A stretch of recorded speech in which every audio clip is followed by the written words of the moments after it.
அந்த பொண்ணு அப்பா சொன்ன ஒரே காரணத்துக்காக இந்த கிறுக்கனை கல்யாணம் பண்ணிக்கிட்டா. அப்படிப்பட்ட பொண்ணை இவன் சந்தோஷமா வச்சிருக்க வேண்டாம். அதை விட்டுட்டு இப்படி கொடுமை பண்றான்னா எப்படிடா? கேட்கவே ரொம்ப கஷ்டமா இருக்குடா. பேசாம தீபாவை நீயே கல்யாணம் பண்ணிருக்கலாம்டா. உங்ககிட்டயாவது அந்த பொண்ணு நிம்மதியா இருந்திருக்கும். டேய் அப்படிலாம் பேசாதடா, தப்புடா. எதுடா தப்பு? தீபா நீ லவ் பண்ண பொண்ணு, அதை மட்டும் நீ கல்யாணம் பண்ணியிருந்தா 2 பேரும் சந்தோஷமா இருந்திருப்பீங்கடா. எவனோ ஒரு லூஸை கல்யாணம் பண்ணிட்டு இப்போ உனக்கும் நிம்மதி இல்லை, தீபாவுக்கும் நிம்மதி இல்லை. டேய் என்ன விடுறா, தீபாவை நினைச்சதானே எனக்கு ரொம்ப கஷ்டமா இருக்கு. அவள் ரொம்ப நல்ல பொண்ணுடா. முத நான் லவ் பண்றேன்னு சொன்னப்ப கோவமே படல. சார் நீங்க லைஃப்ல சாதிக்க வேண்டியது எவ்வளவோ இருக்கு, முதல்ல அதை போய் பாருங்கன்னு அட்வைஸ் பண்ணாடா. அந்த அளவுக்கு தெளிவா யோசிக்கிற பொண்ணு. அவளுக்கு போய் இப்படி ஒரு பிரச்சனைனா ரொம்ப வேதனையா இருக்குடா. தீபாவை பிரபாகருக்கு பேசி முடிச்சிட்டாங்கன்னப்ப நான் ரொம்ப வேதனைப்பட்டேன். என்னை விட வசதியான குடும்பம், நல்ல மாப்பிள்ளைன்னு தெரிஞ்சதும் என் மனசை நானே மாத்திக்கிட்டேன்டா. பிரபாகரோட நல்லபடியா வச்சுப்பான்னு நினைச்சேன். இப்ப அவனாலே பிரச்சனைங்கிறப்ப என்னால் நம்பவே முடியலடா. தீபா மாதிரி ஒரு பொண்ணு கூட அட்ஜஸ்ட் பண்ணிட்டு போக முடியலனா அவெல்லாம் வேஸ்ட்ரா. நீ வேணா பாத்துக்கிட்டே இரு. அந்த பொண்ணு மனசை நோக்க அடிச்சுட்டு இவெல்லாம் நல்லாவே வாழ முடியாதுடா. பெருசா அடிபடுவான் பாரு. டேய் அப்படிலாம் சொல்லாதடா. பிரபாகர் நல்லா இருந்தா தான்டா தீபாவும் நல்லா இருக்க முடியும். அந்த டுபாக்கூர் தான் சரியில்லையடா. இதே உன்னை கல்யாணம் பண்ணியிருந்தா தீபாவை பத்தி சொல்லவே வேணாம். அந்த பொண்ணை நீ செம சந்தோஷமா வச்சிருந்திருப்பல. டேய் திரும்பவும் என்னையும் தீபாவையும் சேர்த்து வச்சு பேசாத. இந்த நிமிஷம் தீபா பிரபாகரோட ஒய்ஃப். அந்த மரியாதை எப்பவுமே மனசுல இருக்கணும்டா. ஒரு பொண்ணுக்கு புருஷன் கூட சண்டை வரதெல்லாம் சகஜம்டா. அதை மனசுல வச்சுக்கிட்டு அவளை நான் கல்யாணம் பண்ணியிருந்தா சந்தோஷமா வச்சிருப்பேன், நிம்மதியா வச்சிருப்பேன் அப்படின்னு நினைக்கிறதுலாம் தப்புடா. இன்னொருத்தரோட ஒய்ஃபை நம்மளோட சேர்த்து வச்சு பேசுறதெல்லாம் துரோகம்டா, பச்சை துரோகம். அதை நான் எப்பவுமே பண்ண மாட்டேன்டா. இப்ப என்னோட ஒரே கவலை என்ன தெரியுமா? தீபாவுக்கும் பிரபாகருக்கும் நடுவில் உள்ள பிரச்சனைய எப்படியாவது சால்வ் பண்ணி ஆகணும். அதை மட்டும்தான் நாம யோசிக்கணும். பிசினஸ்ல மட்டும் இல்லடா, லைஃப்ல நீ பெரிய மனுஷன்டா. வேண்டப்பட்ட பொண்ணு நல்லா இருக்கட்டும்னு எல்லாரும் தான்டா நினைப்பாங்க. டேய் அப்படிலாம் இப்ப யாரும் நினைக்கிறது இல்லடா. பொண்ணுங்களோட பிரச்சனையே அதானே. ஒரு பொண்ணை லவ் பண்ணி அவ முடியாதுன்னு சொல்லிட்டா அடுத்த நிமிஷம் முகத்துல ஆசிட் தானே ஊத்துறானுங்க. யார் நல்லா இருக்கட்டும்னு நினைக்கிறானுங்க. அங்கதான் மச்சான் நீ டிஃபரெண்டா இருக்க. லவ் பண்ண பொண்ணு எங்க இருந்தாலும் நிம்மதியா இருக்கணும்னு நினைக்கிற பாரு. கிரேட்ரா. உனக்கு வரப்போற பொண்ணு கண்டிப்பா லக்கிடா. ஏன் கல்யாணத்தை பத்திலாம் இப்ப அவசரமே இல்லடா. தீபா பிரச்சனைக்கு என்ன பண்ணலாம், அதுக்கு ஒரு ஐடியா சொல்லு. யோசிக்கலாம்டா. தமிழை கன்சல்ட் பண்ணிட்டு ஏதாவது பண்ணி ஆகணும். நாம அப்புறம் பேசலாம் வா.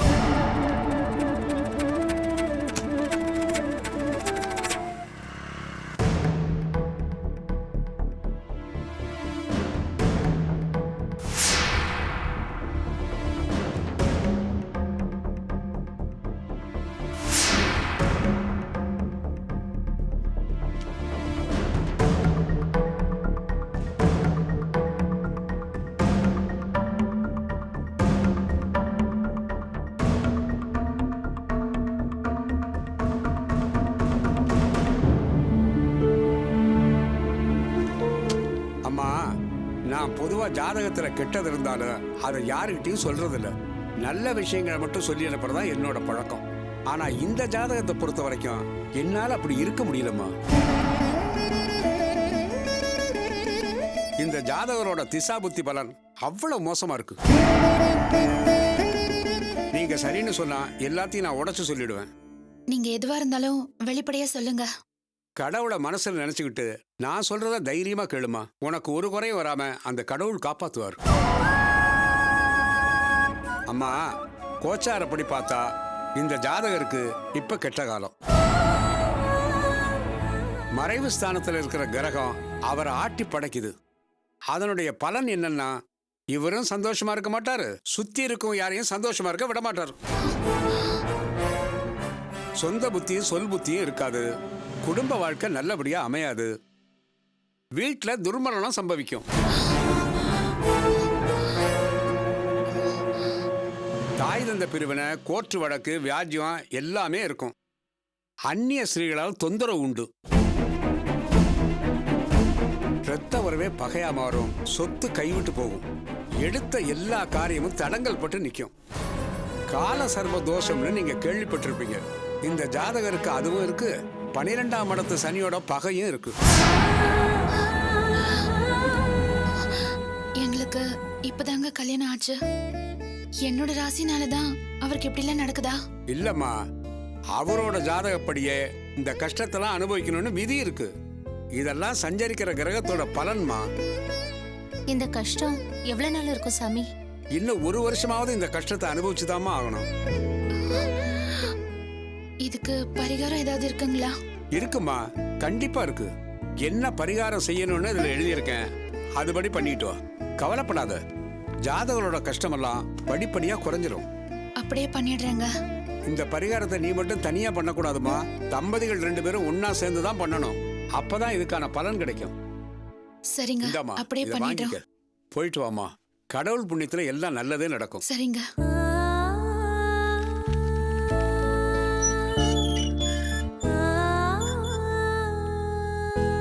என்னடி முன்னெல்லாம் ஜாதகம் ஜோசியம்னு கிண்டல் அடிப்ப, இப்ப நீயே நம்புற?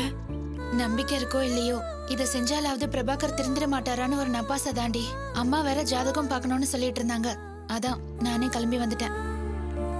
சரி, பரிகாரத்தை 2 பேரும் தம்பதியே பண்ணணுங்கிறாரே, பிரபாகர் இதுக்கு ஒத்துக்குவாரா? கஷ்டம் தாண்டி, அவன் இதை ஒத்துக்கவே மாட்டான். உன் ஜாதகத்துல தோஷம் இருக்கு, வந்து பரிகாரம் பண்ணி கூடானா கண்டிப்பா சண்டை தான் போடுவான். இப்ப என்னடி பண்றது? இவ வேற பரிகாரம் பண்ணா சரியா போயிடும்னு நம்பிக்கிட்டு இருக்கா. தீபா, இத கண்டிப்பா செஞ்சுதான் ஆகணுமா? நீ ஜாதகம் பார்க்கணும்னு ஆசைப்பட்ட, வந்து பார்த்தாச்சு. இத அப்படியே விட்டுடலாமே. ஏய், என்னடி பேசுற? ஜாதகமே பார்க்காம இருந்திருந்தா கூட பரவாயில்ல, நிம்மதியா இருந்திருக்கலாம். அந்த ஜோசியர் கஷ்டத்துக்கு மேல கஷ்டம் வரும்னு சொன்னதுக்கு அப்புறம் அப்படியே விட்டுலன்னா எப்படி விடுறது? இத பார், அது உண்மையோ பொய்யோ, பேசாம பரிகாரத்தை பண்ணிடலாம். சரிடி, அவன்கிட்ட இதெல்லாம் சொல்லி புரிய வச்சு அவனை ஒத்துக்க வைக்கணுமே. யார் பேசுறது? நீ பேசு, அவரு உன் தம்பி தானே, நீ சொன்னா கண்டிப்பா ஒத்துக்குவாரு. சரிடி, பேசி பாக்குறேன். தீபா, நீ கொஞ்ச நாள் அமைதியா இரு. டைம் கிடைக்கிறப்போ நான் அவன்கிட்ட பக்குவமா பேசி புரிய வைக்கிறேன்.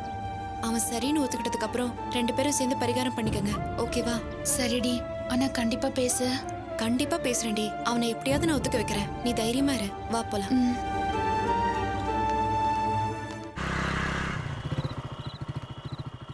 மா, நீ லாவணியாக்கு தேவையான துணி ஃபிளாஸ்க்ல எடுத்து வைமா. நான் அந்த குழந்தைக்கு தேவையான டைப்பர், அப்புறம் அந்த லோஷன் கிரீம் எல்லாம் வாங்கிட்டு வந்துடுறேன். சரியா? சீக்கிரம் வாங்கிட்டு வந்துடுறேன். அங்க எங்க அலைஞ்சிட்டு பக்கத்துல இருக்காத. வண்டியில் சாதமா போயிட்டு வந்துடுமா.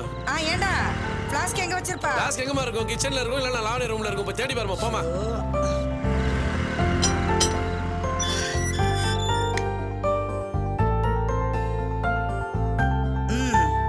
கூட இருந்து ஹெல்ப் பண்ணுவான்னு பார்த்தா கரெக்டா நேரம் பார்த்து அப்பா வீட்டுல போய் உட்காந்துக்கிட்டா.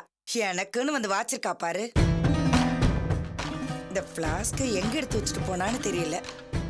அவசரத்துக்கு தேடினா ஒண்ணும் கிடைக்காது. இங்கேயும் காணோம். மகராசு வீட்டுல இருந்தாலாவது எங்கடி எடுத்து வச்சேன்னு கேட்கலாம். அதான் நோகாம அப்பா வீட்டுல போய் உட்காந்துக்கிட்டாளே. அப்படி என்னதான் நோக்காட தெரியலையே. சரி, போன் பண்ணியாவது கேட்போம்.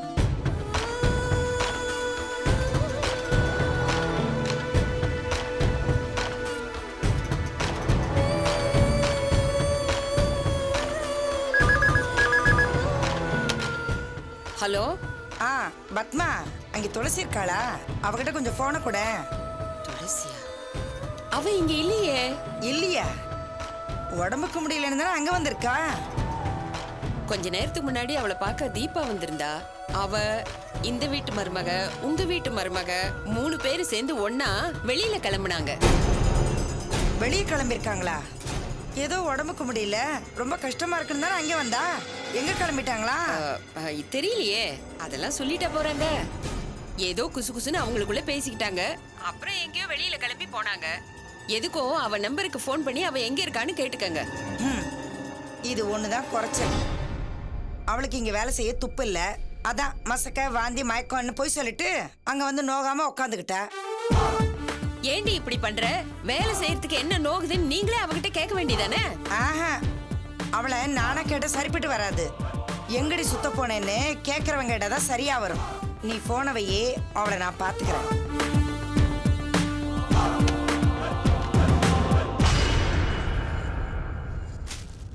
டேய், உன் பொண்டாட்டி என்ன காரியம் பண்ணிருக்கா தெரியுமா? மசக்க வாந்தி மயக்கம்னு சொன்னதெல்லாம் பொய். பொய்யா? ஆமாண்டா. இங்க இருந்த லாவண்யா குழந்தையெல்லாம் பாத்துக்கணும், துணி துவைக்கணும், சாப்பாடு சமைக்கணும். இவ்வளவு கஷ்டம் எதுக்குன்னு தான் எனக்கு முடியலன்னு போய் சொல்லிட்டு அவங்க அப்பா வீட்டுல போய் உட்காந்துருக்கா. போய் சொல்ற, நீ எதை வச்சு சொல்ற? முடியல, மயக்கமா இருக்குன்னு சொன்னவ அங்க போய் படுத்திருந்தா பரவாயில்ல. ஃப்ரெண்டுங்களோட சேர்ந்துக்கிட்டு எங்கேயோ சுத்த போயிருக்காடா. யாரை ஏமாத்துறதுக்கு இப்படி எல்லாம் பண்ணிட்டு இருக்கா? அவ ஒண்ணும் யாரும் ஏமாத்தலாம் இல்ல. தீபாவோட ஒரு வேலையை வெளியே போயிருக்கா. அப்படி என்ன வேலை? அது உனக்கு தேவையில்லாத வேலை. ஏதோ முக்கியமான வேலையா, அதுக்காக தான் போயிருக்காங்க. சரி, முக்கியமான வேலையாவே இருக்கட்டும். அந்த வேலையை அவளால பார்க்க முடியற போது அப்போ உடம்புக்கு முடியலன்னு சொன்னது பொய் தானே? அவளுக்கு லாவண்யா பார்த்து கூடாது, அதான் வாய் கூசாம போய் சொல்லிட்டு அங்க போய் உட்காந்துருக்கா. ஏமா அவளை பத்தி நீ எதாவது சொல்லணும் தூக்கமே வராதா? சும்மா இருமா, இத்தனை நாள் அவள் லாவணியா ஒழுங்கா தானே பாத்துக்கிட்டா? என்னத்துல பாத்துக்கிட்டா? உன் தங்கச்சிக்கு இப்பதானே குழந்தை பிறந்திருக்கு, இப்ப போய் அப்பா வீட்டுல உட்காந்துக்கிட்டா. லாவண்யாவை யாரா ஏமா பாத்துக்கிட்டு? அப்படி பதற? லாவணி அங்க தனியா இருக்கா, அவளை பாத்துக்க யாருமே இல்ல. உடனே வந்து என்ன கூட்டு போக, நான் யாருக்கு ஃபோன் பண்ணி சொல்லிட்டா. நான் அவளை கூட்டு போறேன், நீ தைரியமா இரு. அவ எதை சொன்னாலும் நம்புடா. உன்ன மாதிரி என் மேல யாருமே இல்ல. உனக்கு என்ன பிரச்சனை இப்போ? நான் சொல்ல எடுத்து வச்சிட்டல, போய்த்துணும் அப்போ. பிளாஸ்க் எங்க வச்சிருக்கான்னு தெரியலடா, அதை எங்க வச்சிருக்கான்னு ஃபோன் பண்ணி கேட்டு தொலை. மா ஃப்ளாஸ்கை வாஷ் பண்ணி லாவண்யா ரூம்ல தான் பத்திரமா வச்சிருப்பா. துணியோட தான் இருக்கும், போய் எடுத்துட்டு வா போ. ஆமா, உன் முன்னாடி சொன்னா உனக்கு பொறுக்கவே பொறுக்காத.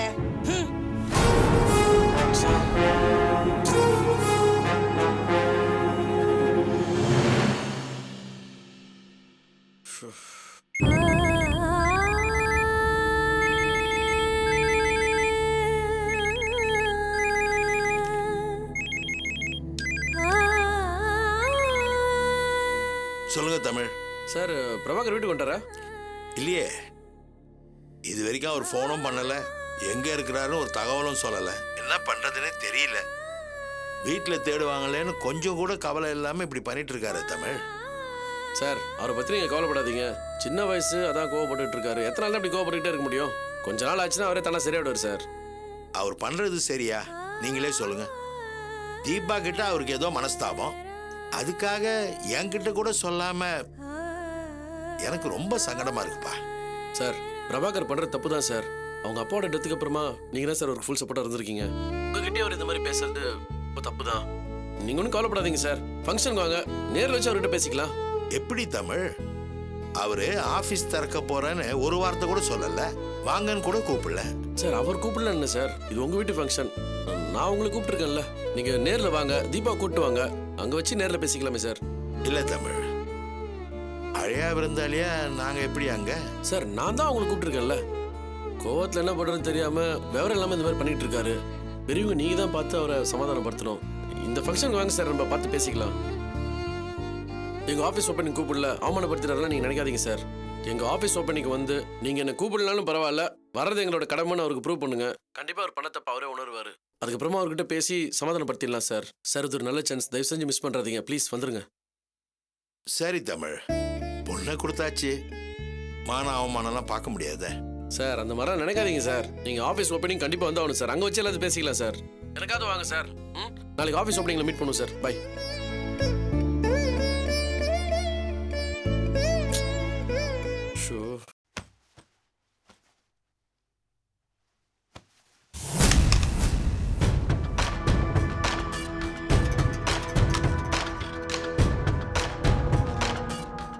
யாரோட செயின் இது?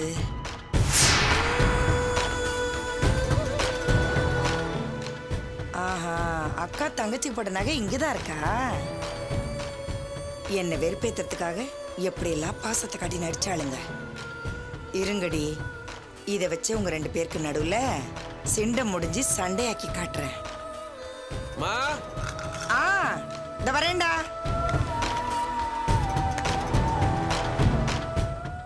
மா சீக்கிரம் வாமா. வரேன்டா. ஐயோ டைம் ஆச்சு, லாவணி அங்க தனியா இருப்பாமா.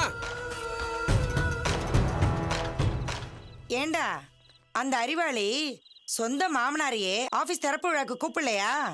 இந்த மாதிரி கூமிட்டை வச்சுக்கிட்டு எப்படி வேலை பார்ப்ப? அதெல்லாம் நாங்க பாத்துக்கிறோம். முதல்ல இதை கொடு. உள்ள ஃபிளாஷ் வச்சிருக்கியா? எல்லாம் உள்ளதான் வச்சிருக்கேன். இத பாரு, அவனை மாதிரி புத்தி இல்லாதவன்லாம் தொழிலுக்கு சரிப்பட்டு வரமாட்டான். பேசாம அவனை கழட்டி விட்டுரு. உன் மாப்பிள்ள உங்களோட பிசினஸ் பண்ண தயாரா இருக்காரு. இது உனக்கு தேவையில்லாத விஷயம். இதை தலையிட கூடாதுன்னு உங்ககிட்ட நான் ஏற்கனவே சொல்லியிருக்கேன் இல்லையா? யார் கூட சேர்ந்து பிசினஸ் பண்ணணும் பண்ணக்கூடாதுன்னு எனக்கு நல்லா தெரியுமா? உள்ள ஏதாவது வேலை இருந்து போய் பாரு. போ.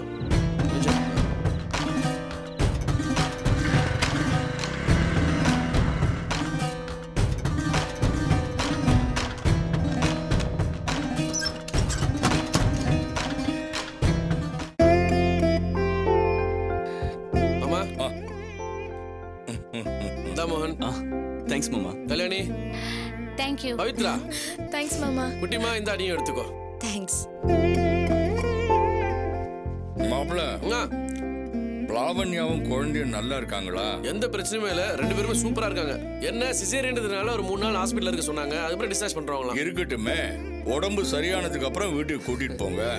என்னால தாங்க அவங்களுக்கு எந்த ஹெல்ப்பும் பண்ண முடியாம போயிடுச்சு. குட்டிமா இப்ப நீ ஏன் கவலைப்பட்டுட்டு இருக்க உன்னால இப்ப என்ன பண்ண முடியும்? லாவண்யா நம்பிட்டு தானே வர போறா, அதுக்கப்புறம் நீ அவளை ஃபுல்லா பாத்துக்கோ, சரியா? பவித்ரா இந்தா பேலன்ஸ் ஷீட் எல்லாமே உனக்கு தான். என்ஜாய் பண்ணு போ. மாமா இதுல ஒண்ணுதான் இருக்கு. ஒண்ணுதான் இருக்கா? சரி நெக்ஸ்ட் டைம் வரும்போது நிறைய வாங்கிட்டு வந்துடுறேன், சரியா? ஓகே கிளம்பலாமா? எடுத்து வச்சிருக்கியா? ரெடி தான். போலவா? துளசி கொஞ்ச நாளைக்கு இங்கேயே இருக்கட்டுமே.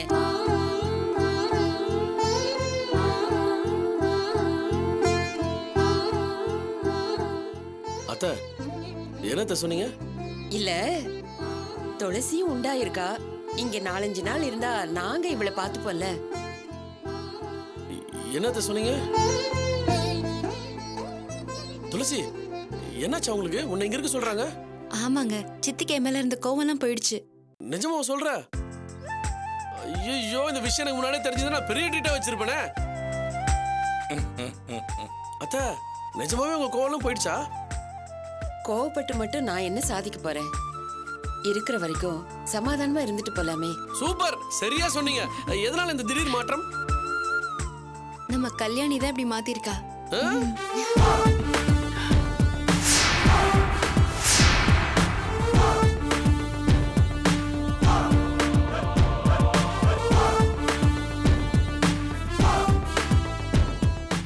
கெட்டிக்கார பொண்ணுதான் கல்யாணி. சூப்பர், மருமகனா இப்படிதான் இருக்கணும். அத்தையோட ஃப்ரெண்ட்ஸ் ஆயிட்டல, அப்புறம் என்ன இனிமே ஜாலி தான்.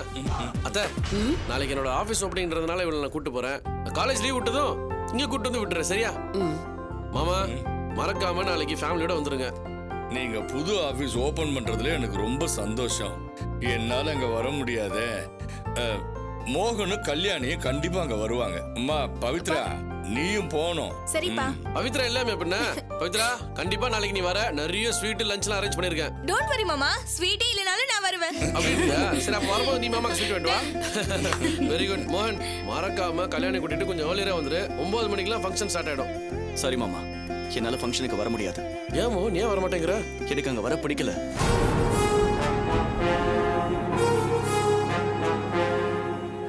மோகன் நீ இந்த மாதிரி பேசுற எனக்கு புரியுது. இன்னும் நீ பிரபாகர் தப்பா தான் நினைச்சிட்டு இருக்கியா? மாமா அவன் முகத்தை பார்க்கவே எனக்கு பிடிக்கல மாமா. நாங்க வந்தா ஃபங்க்ஷன் நடக்காது. எனக்கு அவனுக்கு பிரச்சனை தான் நடக்கும். மோகன், டூர்ல நடந்ததே ஏன் இன்னும் நினைச்சிட்டு இருக்க? அவன் தான் தெரியாம பண்ணிட்டேன்னு சாரி கேட்டான்ல, நீயும் சமாதானமா அக்கா போடா. வேணாக்கா, எனக்கு அவனுக்கும் காம்ப்ரமைஸ் பண்ணி வைக்கணும்னு நினைக்காத. அது நடக்கவே நடக்காது.